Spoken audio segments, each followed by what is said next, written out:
జగన్ టైంలో 2,00,000 3,00,000 పింఛన్లు తీసేశాడు 3 ఏళ్ల తర్వాత, కరోనా అయిపోయిన తర్వాత. అదేంటంటే అప్పటికి ఈ 300 యూనిట్ల కంటే ఎక్కువ వాడినటువంటి వాళ్ళు, లేదా ఇన్కమ్ ట్యాక్స్ ఎస్ఎస్సీలు అయిన వాళ్ళు, అంటే ఇదేసినందుకు కాదు పన్ను కూడా కట్టిన వాళ్ళు ఉన్నారు కొంతమంది, అలాంటి వాళ్ళకి సంబంధించిన ఆపారు. రచ్చ చేశారు. పెన్షన్లు ఆపేస్తారా, వాళ్ళు అకస్మాత్తుగా ధనవంతులు అయిపోతారా, ఆ రూల్స్ ఏంటి, అదేంటి, వాళ్ళు అన్యాయం చేసేస్తున్నారు పేదల్ని అన్నటువంటి. ఇప్పుడు అదే కండిషన్స్ ఇప్పుడు కొంతమంది తీసేశారు. జగన్ టైంలో ఇప్పుడు ఈజీగా అర్థమయ్యే భాషలో చెప్పాలంటే, ఇప్పుడు ఒకళ్ళకి కాలో చెయ్యో లేదా ఇంకొకటో శారీరక వైకల్యం ఉంది, ఇది అస్సలు నడవలేక కుంటుతుంటేనే ఇవ్వాలనే ధోరణి చంద్రబాబు సంబంధించినటువంటి ప్రభుత్వపు ఆలోచన. దాన్నే పెన్షన్ కింద నొక్కింది. జగన్ వచ్చేటప్పటికి కాలో చెయ్యో దెబ్బ తగిలింది, లైఫ్ లాంగ్లో దాంట్లో కొన్ని సైడ్ ఎఫెక్ట్స్ ఉంటాయి, అది ఫిజికల్లీ హ్యాండిక్యాప్డ్ అని సర్టిఫికెట్ ఇచ్చారు. అయితే నడవలేని బతకలేని పరిస్థితి కాదు, అయినా సరే ఫిజికల్లీ హ్యాండిక్యాప్ కాబట్టి డబ్బులు ఇచ్చారు. ఇప్పుడు అట్లాంటి వాళ్ళకి అక్కర్లేదు, బాగా ఇబ్బంది ఉన్న వాళ్ళకి మాత్రమే ఇవ్వాలన్నది ఈ ప్రభుత్వ ఆలోచన.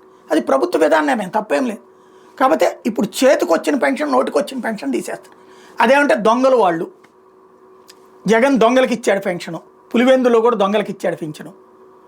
అసలేమీ లేనోడికి పిహెచ్ సర్టిఫికేట్ ఎవడేవ్వడం, ఎక్కువ తక్కువ అది ప్రభుత్వం తీసుకునే విధాన నిర్ణయం, సింపుల్ లాజిక్ అక్కడ. కానీ ఒకవేళ నిజంగానే చేశాడు అనుకుందాం, కుంభకోణం ఎప్పుడవుతుంది?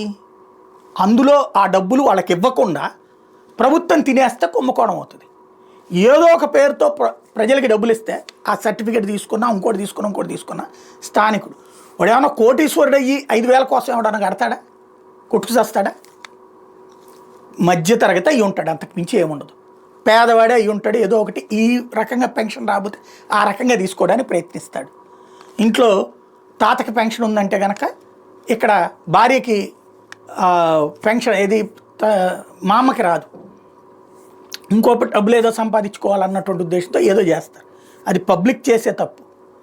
దానికి పెద్ద కుంభకోణం కిందన ఆరోపణలు చేస్తూ అట్లాంటి వాటిలో ఖచ్చితంగా అది కంట్రోల్ చేయడంలో తప్పులేదు. ఏ అంగవైకల్యం లేనోడికి సర్టిఫికెట్ ఇస్తే డాక్టర్ని కూడా అరెస్ట్ చేయండి. అంగవైకల్యం ఎక్కువ తక్కువలో ఉన్న పాయింట్ మీదనైతే కనుక వార్తలు రాయడం మానండి, దిక్కుమాలిన వాళ్ళని దొంగలు చేయడం మానండి.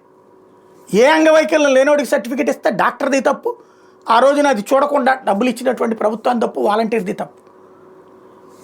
తక్కువ వైకల్యం ఎక్కువ వైకల్యం అన్నటువంటి కాన్సెప్ట్తో మేము ఎక్కువ వైకల్యం ఉంటేనే ఇద్దాం అనుకున్నాం, తక్కువ వైకల్యం ఉన్నోళ్ళని కూడా ఎక్కువగా చూపెట్టారు అనే పేరుతో తీసేస్తే అది వేటాడుతుంది.